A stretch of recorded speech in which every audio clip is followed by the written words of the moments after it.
সুপ্রভাত। আবার চলে এলাম সকলের সামনে আমাদের রান্নাঘরে।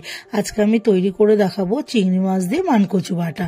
এইটি তৈরি করতে লাগবে চিংড়ি মাছ, মানকচু, নারকেল, সর্ষে বাটা, কাঁচা লঙ্কা আর স্বাদ মতো চিনি, নুন, হলুদ, সর্ষের তেল আর পাতিলেবুর রস।